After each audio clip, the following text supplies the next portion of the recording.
listening to Your Ultimate Life with Kellan Fluickger, only on LA Talk Radio.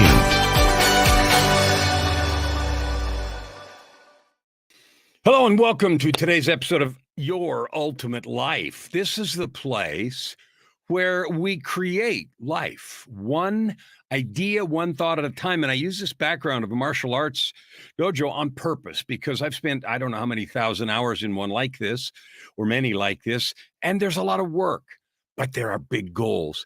Today, I've got a special guest for you, Robert Twine, who's a fellow that I've known for a while, and I'm grateful to have him here with us to talk about the ways that Robert adds good to the world. And I'm excited because there are lots of stories that I've heard from him. Welcome to the show, Robert. Thanks for having me. It's great to be here. Thank you. You are welcome. Glad to have you. So I'm going to ask my trick question right up front. Robert, I'd like you to tell the audience, how does Robert add good to the world? I love that. Such a great question. So every day, every morning, I have a routine. That's the way that I start to add good to the world, is adding good to myself. So I get up in the morning, I'd have a routine, typically an hour or 2 hours. I meditate for 30 minutes to an hour. Then I do some reading. I get myself prepared. I take a shower. I read out some empowering word statements into the world. And then I step out, and whatever comes, whenever my kids get up, I serve them, love them to the best of my ability. I also am a coach, so I work with small business teams and individuals to help them grow and create what they want in their life. And then I also play music in nursing homes, which is really, really fun. I do that about anywhere between 6 to 10 times a month, which is I almost gave it up, and I'm so glad I didn't, because it's one of the things that I love the most about what I do to add good to the world.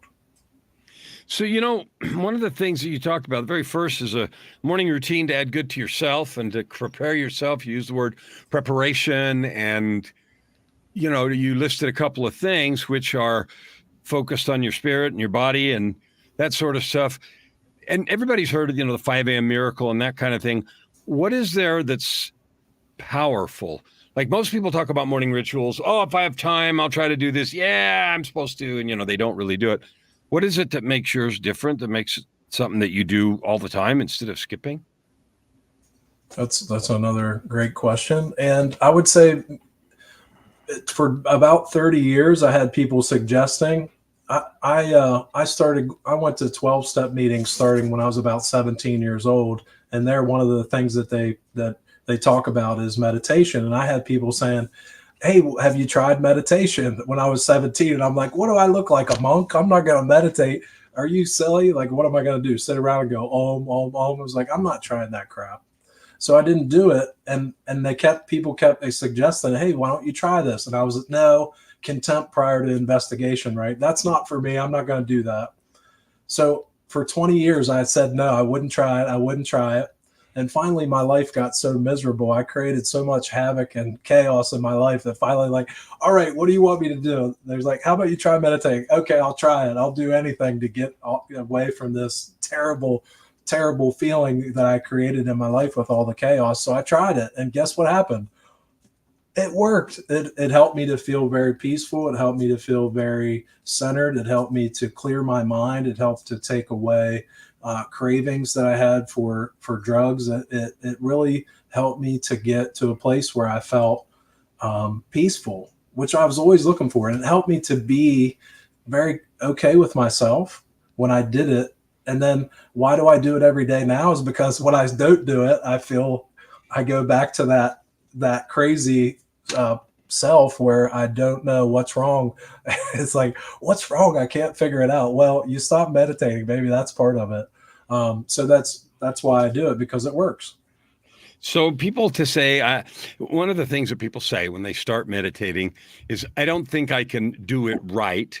I don't know if it works for me. And they use those words like, what does it mean when you say it works? What does work mean in the context of that particular practice? It connects me with the ability to respond versus react. So it allows me to be and show up and be who I want to be. It's almost like back in the day, I did drugs because it let me access my state of being where I could be whatever I wanted to be.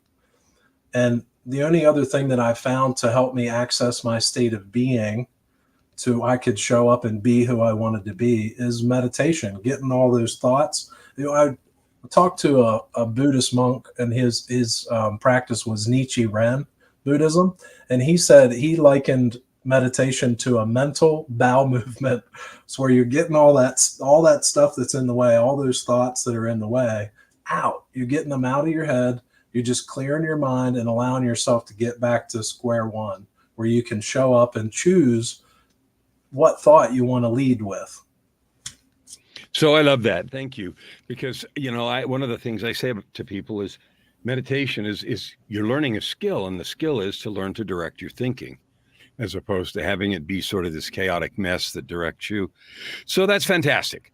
Let's move on through some other stuff that you talked about. You talked about showing up for your kids and taking care of them, serving them. Like some people get up and barely get the kids out the door, out to school, et cetera, et cetera. What is the difference between how you serve those very first people that you meet? And what does that mean to serve them? So it means I show up peaceful. I show up honest. I show up, and please understand that I make choices that are not the most loving, and I get to clean that up. So I show up and I be as loving as possible. There's no have tos or musts. I get rid of the have tos and musts. Sometimes we're late for school. That's okay. We don't need to be on time. It's one of those things. We get to, if last night was a rough night, my daughter was up every hour on the hour with a sore gum on the side, and she was waking up. She had a little night terror. She's 5. And, it was okay. I let her sleep in this morning, and we went to school late. Sometimes the school doesn't like that, and that's okay. I'm doing them a favor so showing up and being present and being open and doing that to the best of my ability in this moment. And when I don't do that, forgiving myself and recommitting to doing that again.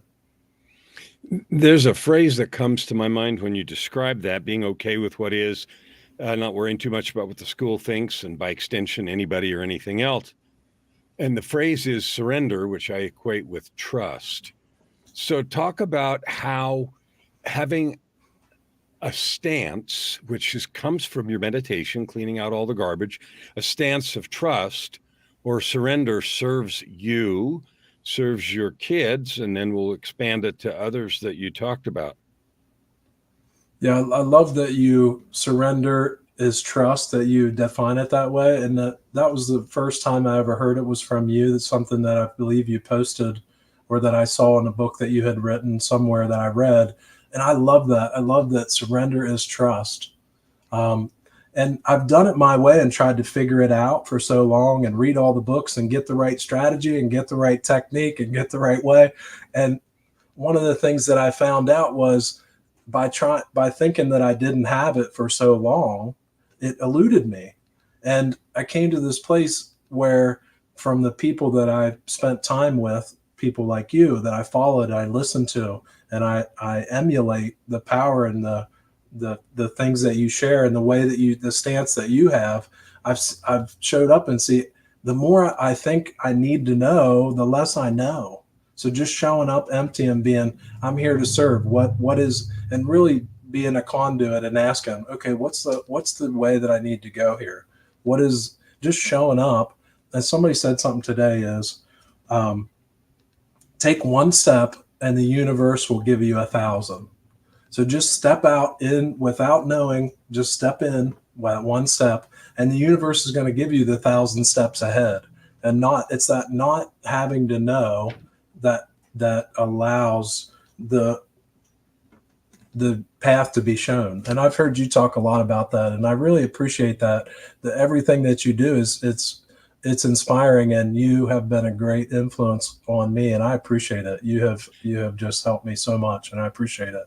So Well, you're thank you. welcome, and I thank you for the acknowledgement. I'd like you to tell me, you talked about clients, business teams, and so forth that you help. As a person going into a business, often a business owner will think you're going to give them some magic crap and it's going to fix whatever problems are going on. Yet the description that you've just given is trusting and receiving intuition and guidance.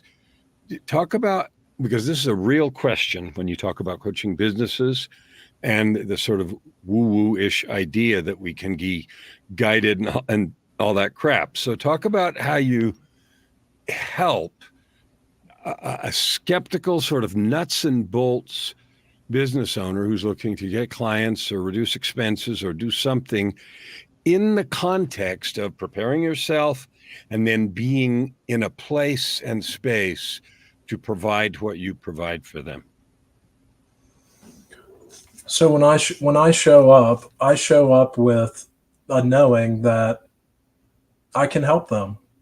That's where that preparation, I step into any business that I go to. I could go to any business and I could step in with a knowing that I can help them, because the problem that I see is it's always around that the being piece of who are we being. Like, here's an example. Today I talked to someone who they have they're part of a business where they create contracts.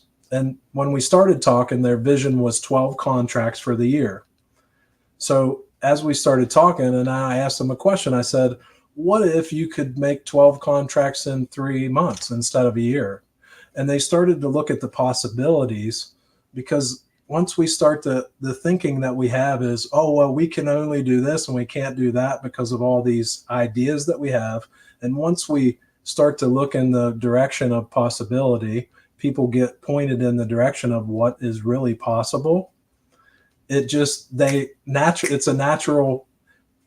self-evident. It's a self-evident thing. Once we get pointed in the direction of what's possible, we start to see, oh, you know what? If I did this, this, and this, I could probably do 24 in 3 months instead of 12 a year. And people start to see, helping them getting pointed in. And that's part of me being pointed in the possibility for them and believing in that.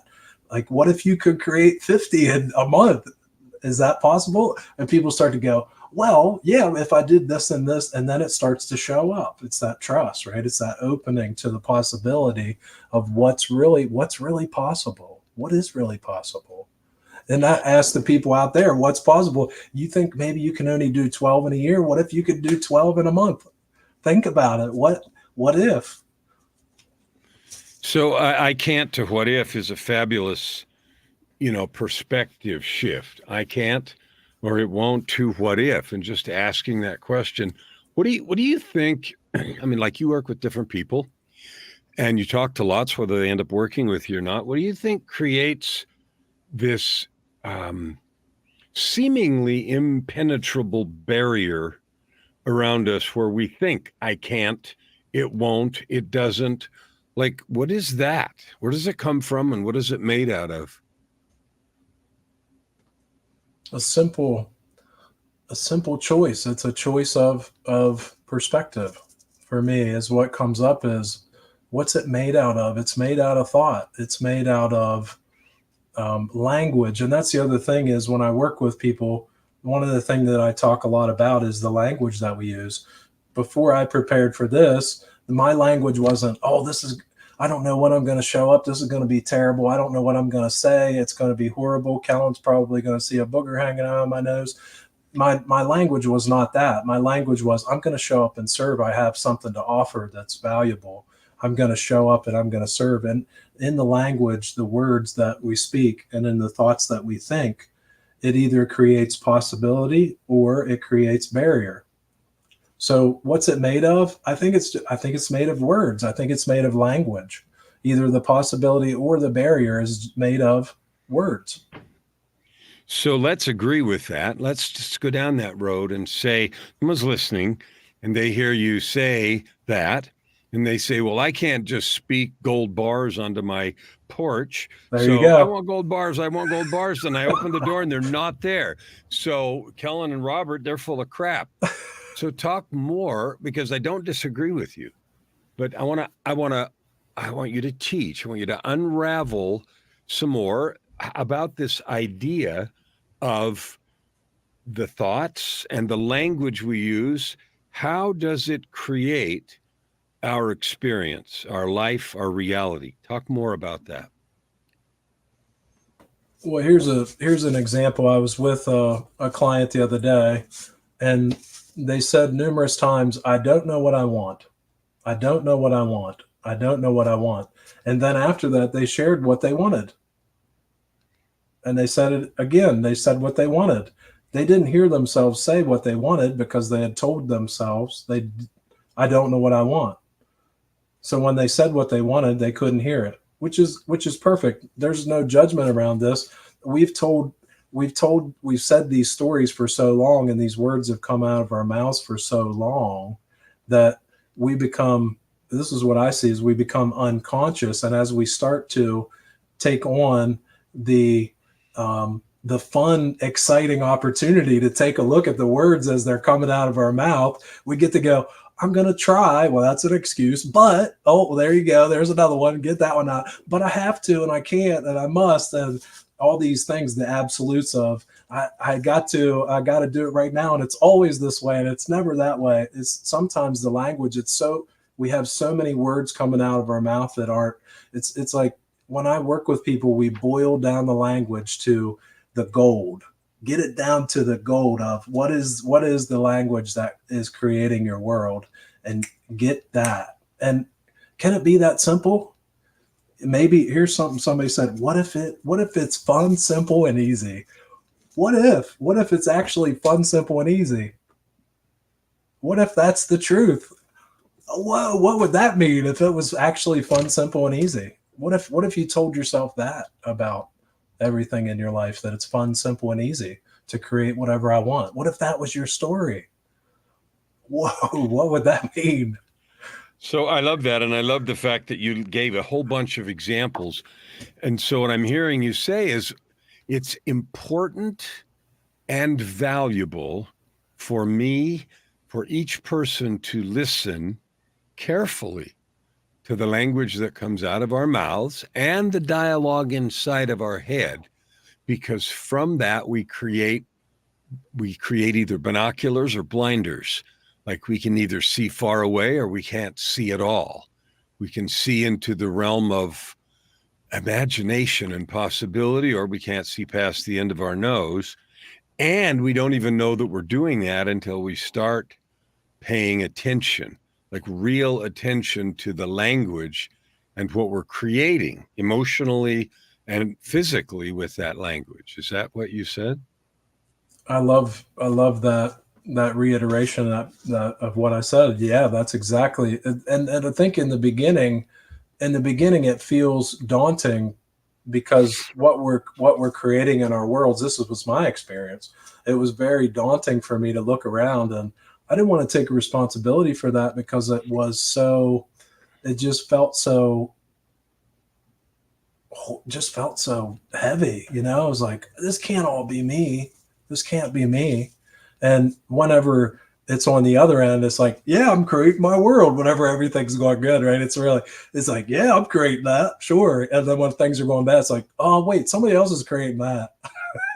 Somebody else is creating that part. I'm creating the good stuff, but somebody else is creating the bad stuff, right?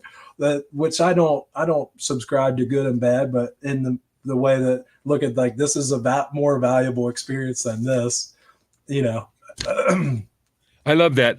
So you described a situation where you use substances to allow yourself to numb pain, or to allow yourself access to your inner being and so forth. And today you live in a place where that's not part of your life. You pay attention and access your consciousness, your words, how you create your world and so forth. And nobody falls up that mountain. So talk a little bit about the work, the journey, because one of the things that happens is somebody will read The Secret or some other book, and they'll say, oh, all I have to do is make a vision board or spout out some wishes. And that's not true. So talk a little bit about the journey up the mountain, because you didn't fall there. Sure. So from 17 was my first, that was, I got on probation and they decided that I needed to go talk to somebody about my problem because I was a menace to society. And somebody said, if you don't manage your life, the state of Pennsylvania will manage it for you. I found that to be true. So they said, you need to go talk to somebody to get your problems figured out, which I didn't think I had that much of a problem, but they did at that time. And I was introduced to a world of spiritual principles, which I hadn't had a whole lot of experience with before. And, at that point, it took I was back and forth. I'd been sober for a while, cleaned up, on the wagon for a while, and then back off the wagon. Here for a while, back off the wagon. Couple years, I'd do really good. And then I'd say, I got it now. Finally, I got it. And then I'd go out and realize that I didn't got it and do the same thing. That happened from 17 until 36. And I would say I put together between that time, I put together probably a solid, not consecutive, but piece by piece. I probably put together 10 or 12 years in there of solid time where I was focused on the spiritual principles and living by those to the best of my ability. And then I came into this book by a guy named Stephen Covey called The 7 Habits of Highly Effective People. My family owns a restaurant business. They've owned it for 50 years.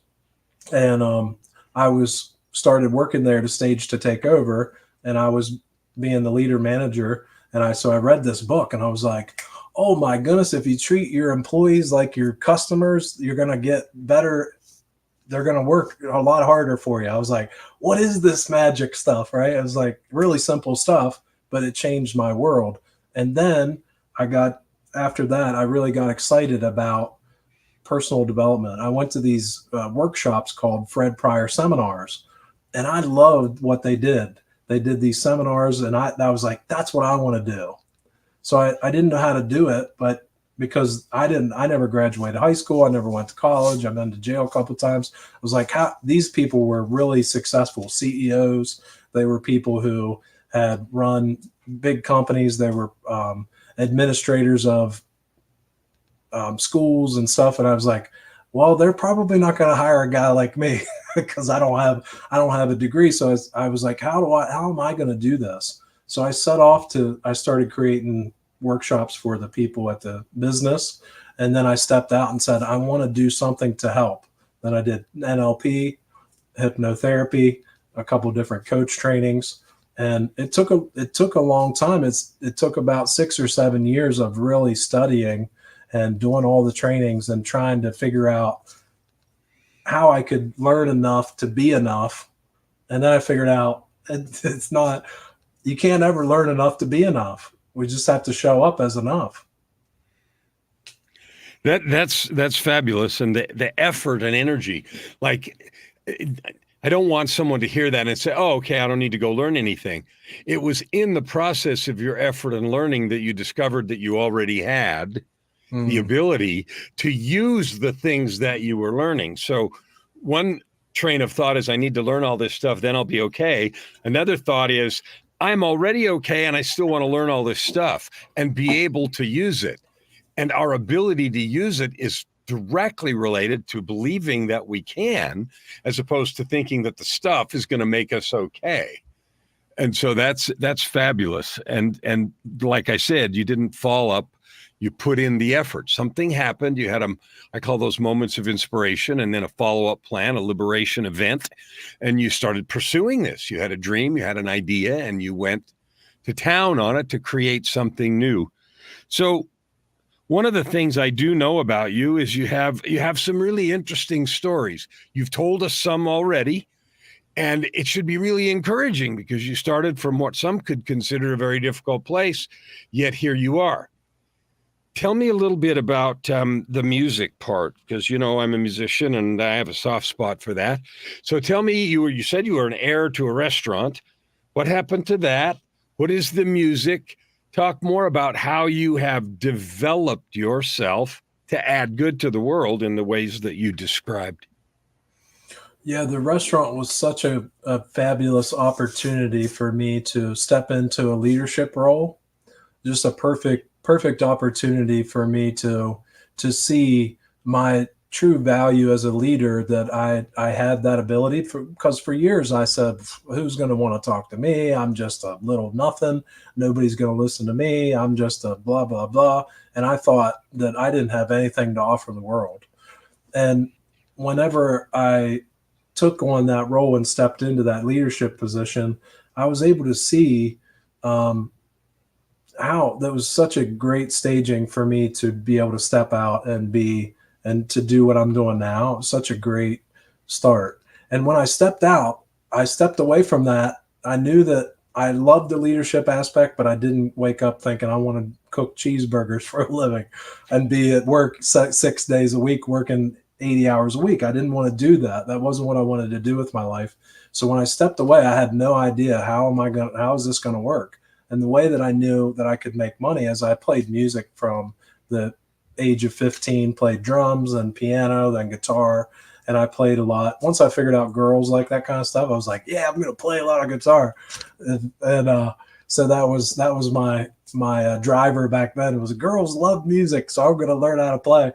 So after I stepped away from the restaurant business, I realized, okay, I know I can make some money playing music. And I was sober and I didn't want to go play at bars because I didn't want to be in that atmosphere. So I was like, okay, well, how can I play music and make money? I was, all right, I'm going to go to nursing homes. I knew I love my grandma loved Patsy Cline and Elvis and Johnny Cash. And I knew some of those songs.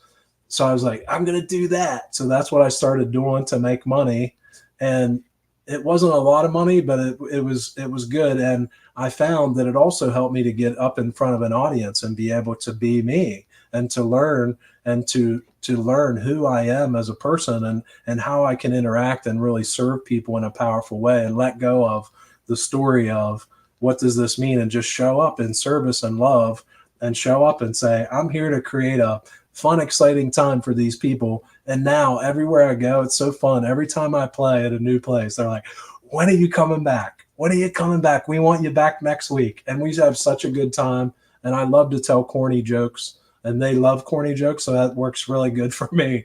And so I have a whole load of corny jokes. They love the corny jokes. And it's just such a beautiful thing. And it's just it was all inevitable. And I wasn't able to see it until now that this was part of my journey of what was meant for me. And that's something that I want to share it out there with everybody is once you step out into the unknown, you're going to find out what's inevitable for you. It's going to show up.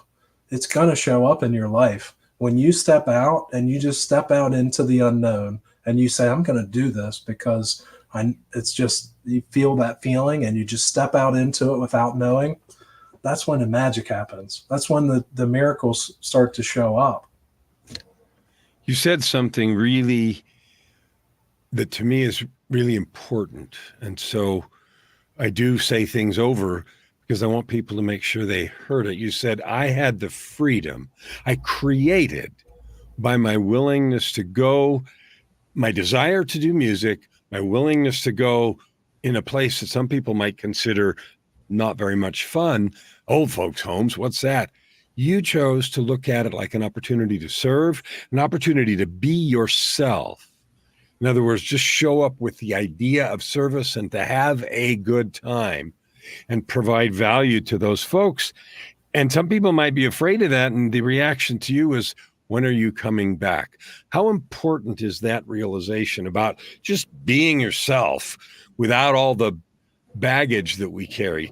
Talk a little bit more about that.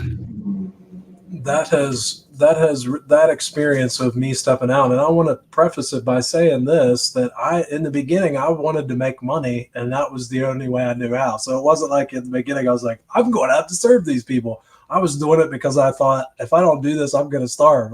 I'm not going to have money and my wife's going to come down on me, which she's my ex-wife now. She's going to come down on me and be like, you're not making enough money. What's going on? So when I started it, I did it from a place of It was from a place of lack and need. And as I've developed my self and really stepped into that, I've seen how much of a value it is and been able to turn into that. And it's been such a gift for me to be able to do that. And it's such a gift to continue to do that. It has changed my world considerably. It's created me stepping into that in service. And it's a transition from need to abundance, from lack to abundance, and stepping into that has been, and I'm not sure if I'm answering your question, but this is where I'm going with it, is it's been such a powerful piece for me to show up and just serve. That's it. Just serve with I don't make a lot of money doing that, and I love it. I would do it for nothing, and I do it for nothing for places. If they don't have a budget, I'll go in and do it for nothing, because it's not about the money. So you did exactly. I mean, it doesn't matter what I had in mind. I had nothing in mind. I just wanted you to talk about it. What I hear from that is I started it for a need. I needed money. It's a place of lack.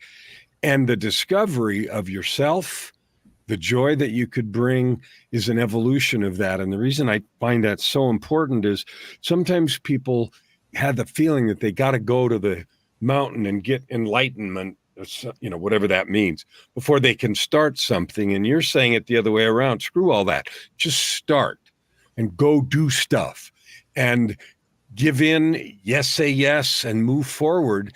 And whatever reason you start it, it will reveal itself to you in the process if your mind is set on development. And yours was. You had been doing all those other things, and you needed money. But the universe has a way of taking all those things and turning them to our development and good.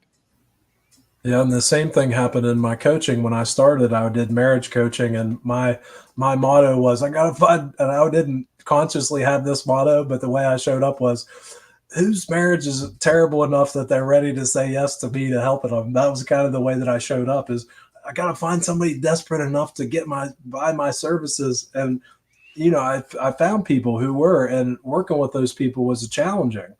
And some of the people had great results, and some of the people had really terrible results, and they were like, "You suck." And that was okay. That was part of the journey, and realizing, really, like you said, it was part of the journey of honing that skill that I continue to hone and continue to show up and serve and show up empty and serve in the greatest way possible that I can. I love that. And I want to just give a public service announcement for everybody listening to this. Go back and listen, because there's so many things that have sort of under the radar come out of Robert. Show up empty is one of those. And, that is, do what you can as you listen to your words and everything to subtract neediness and subtract ego out of your approach to things. And so you said that, and I wanted to just emphasize that so everybody realizes when they're listening, each of those kinds of things is really important.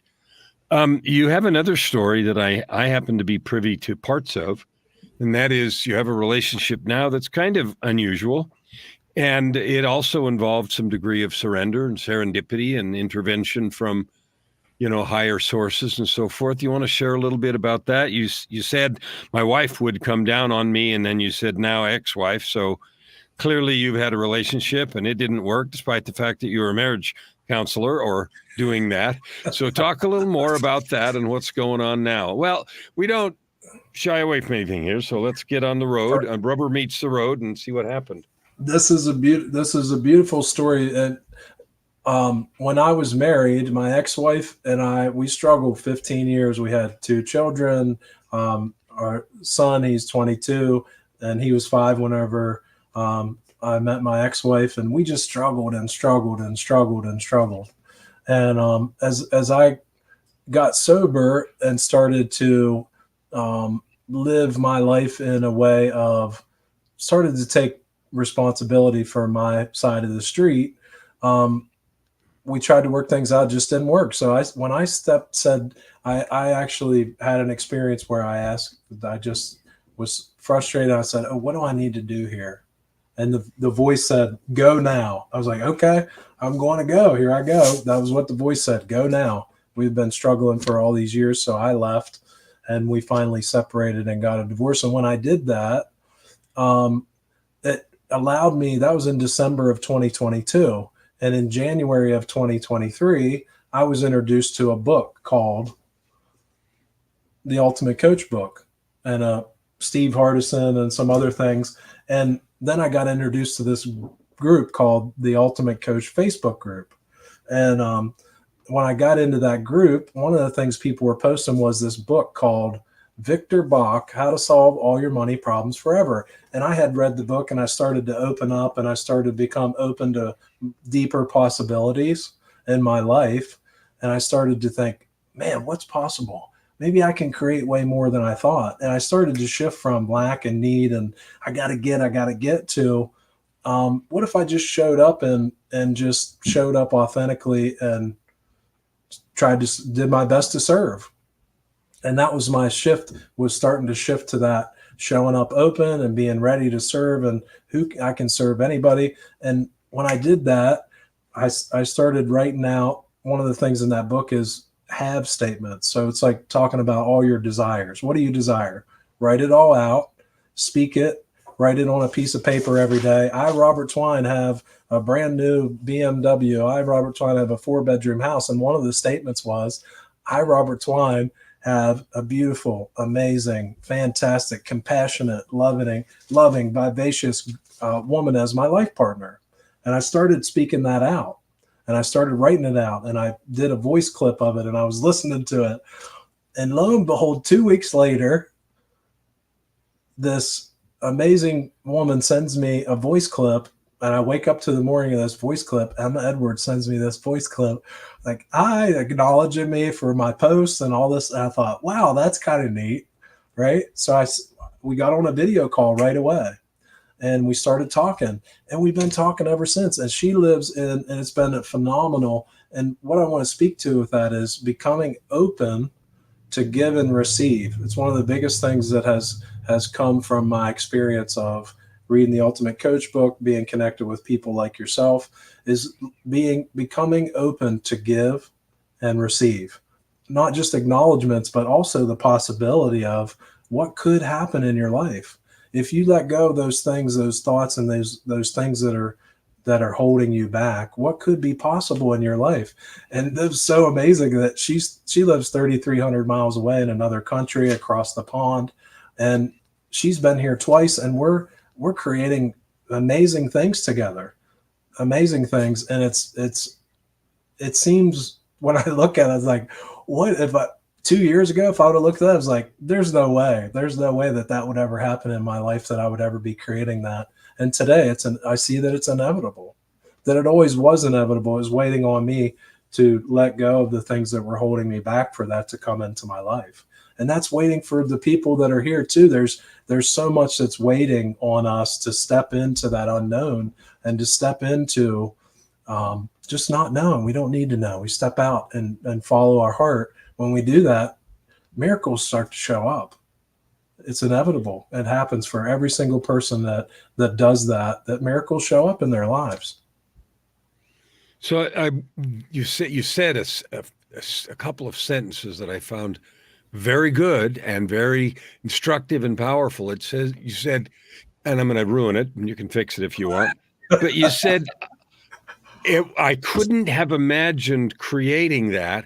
And when I let go, so I'm envisioning, I let go of the things that were holding me back. Now, holding me back is a, woo-woo buzzword in the coaching universe. But imagine these chains or these barriers holding you in place, and they're not really bolted to you. You're holding on to them, and you let go. The surrender, the trust, you let go. And the letting go is driven by the idea and the answer to the question, what is actually possible here? And you wrote those I am statements, or I have statements, as the reflection or the expression of a possibility. which is part one, and part two is then you let go of ideas, words, thought patterns, beliefs that you were holding on to that were holding you away from that possibility. And so that was the continuum. If I can't imagine such a thing, gee, I express this possibility and I look at it with my eyes open for the first time, take all the dirt off my face, and then I let go of all the things that were holding me down. And we seem to be afraid to do that. Did I express what you just told us? Yeah, perfectly. And simultaneously, that same thing was happening for Emma. She was right. She wrote out a statement of her twin flame document that she wrote in January, and she was doing the same thing and becoming open. And this is the other thing that I want to share that's really important. I didn't have a need for me to have that outcome. It was just, I was open to the possibility of it happening without an attachment to this. I need this to happen for me to be someone. I need this to happen for me to have an identity that is worth something. I didn't have that. I just was open to the possibility of, actually, whenever I talked to her, Emma, the first time, I told her that I didn't want to be in a relationship for a whole nother year because I had only been 7 months separated and getting a divorce from my ex-wife. And I said, I don't want to have a relationship for a year. And then a couple of weeks later, she shared her feelings for me. And I said, yes, let's do it. Let's step into this and see what happens. And there's been moments of contraction and fear, and we step into that and we bring it out to the light and we deal with it and we talk about it. And so I want people to hear that it wasn't from a place of, if I don't create this, I'm not enough. It was from a place of, well, let's put it down there. That's cool. That would be cool to happen someday. And then 2 weeks later, it's like, well, not that it's going to happen like that for everybody, but that having no attachment to the outcome was a big part of it showing up so quickly. I want people to hear that. Is from my experience. I believe that that's true. So I love that. And you said several things. Robert Twine, have this, or am this, or create this, and this. And one of them you've talked about, which manifested itself quickly, and the conditions you described for its manifestation is I wasn't attached. It didn't have to happen in order for me to be okay. I didn't need this in order to stamp approved on my forehead. I didn't need any of that. It was just a statement of possibility. And there are others on that list that I imagine haven't all manifested yet. Yeah, that's a great point. That's kind of, yeah. Okay. You're coaching me now. Okay. Yeah. I get it. Thank you. Well, but that's your point. No, I'm not Right. coaching Yeah. No. I'm seeing from that is there is some attachment to some of those things that are starting to show up, but haven't as quickly. It's a great, I appreciate you speaking to that, because I'm seeing, yeah, it makes a lot of sense that there was some attachment for me to, I felt like I needed to have the money and the cars and all this stuff to mean who I am. And I love that you're sharing that, because man, that helps me to get so clear. I love that. It's amazing. Well, and money is my the coach, big so I love monster. that. Yeah, money is the big monster. We all run around with this turd in our punch bowl that says, if I don't have X amount of money, then I stink. If I don't have this evidence of my coolness, then I must not be cool. Yet you eloquently express the lack of attachment and, in fact, a little repulsion. I just got separated, man. I don't even want to talk about this for a minute, because holy crap. Like, I've been struggled for 15, blah, blah, blah. I don't even want to do this. And so, but you're open, saying that there is this thing out there I'd like to have sometime, not attached to it, and I don't need it right now. And so the interesting thing is a bunch of other stuff that you may have felt like, I'm not good enough, I stink unless X. And they're all the same. They're the list of things that you have expressed through your meditation and through your connection with the divine, that it makes sense for you to be looking to create in your life. And when we surrender, which is trust, we then amplify our power of attraction. And it was just a contrast of those things. And I didn't know this, but it seemed like some of them weren't true yet. Not that they would all come in 2 weeks, but you gave us that perfect teaching. So thank you. Yeah, thanks for the opportunity to come here and be able to share. It's a fantastic opportunity. I love that you give people this outlet to be able to share and to speak into possibility for other people. Well, we're not done yet. We've got about 5 or 6 more minutes. So I want to make sure 2 things.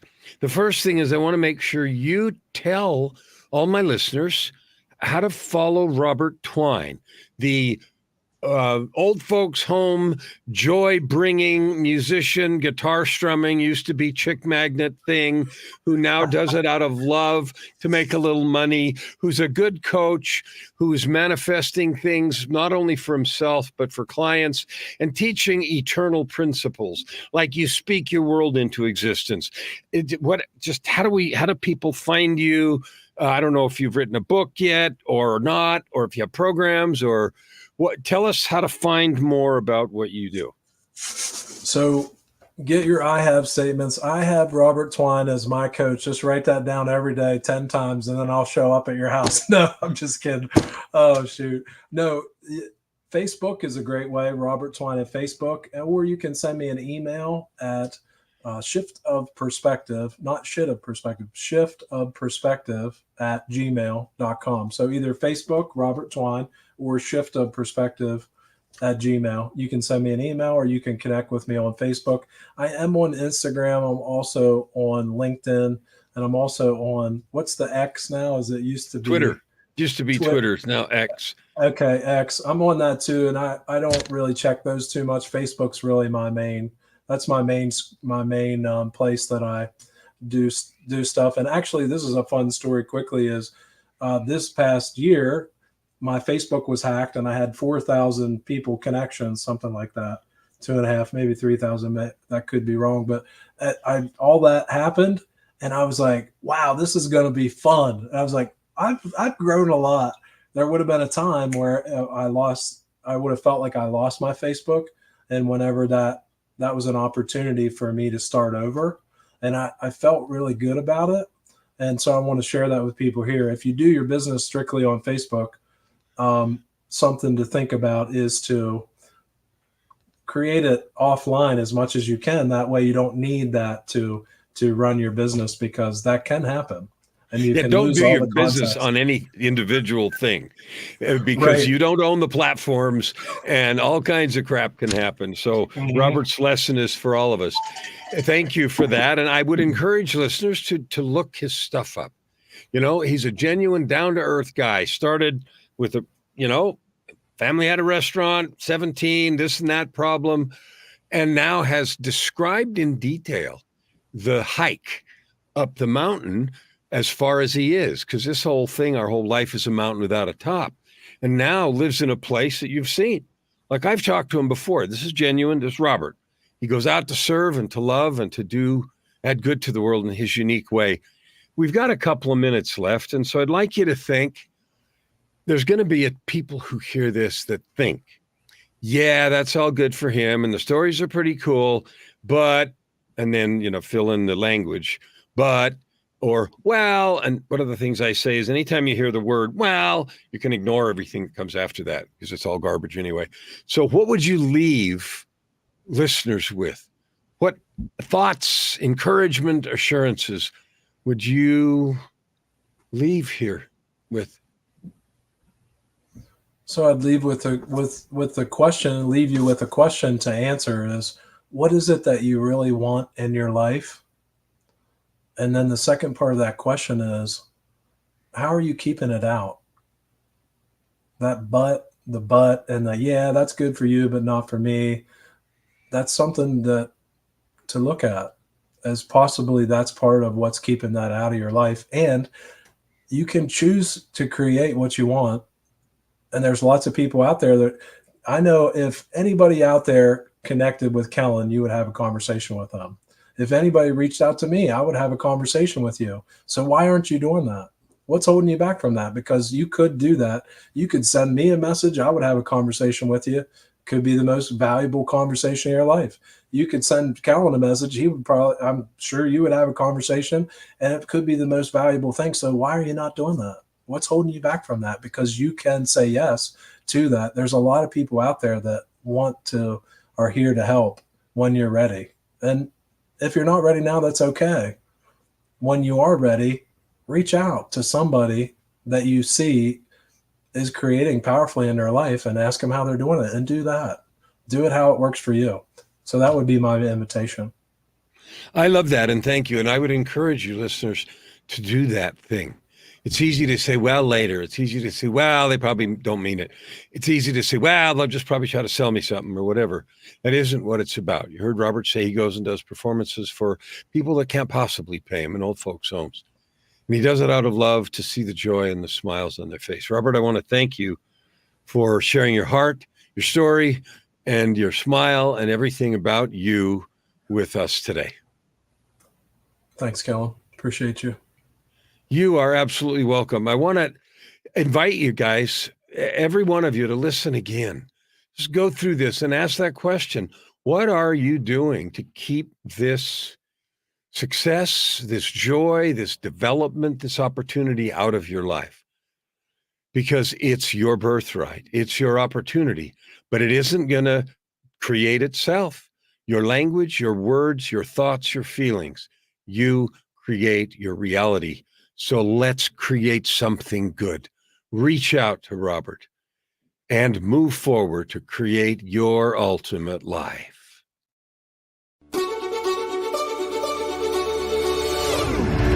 You're listening to Your Ultimate Life with Kellan Fluickger, only on LA Talk Radio.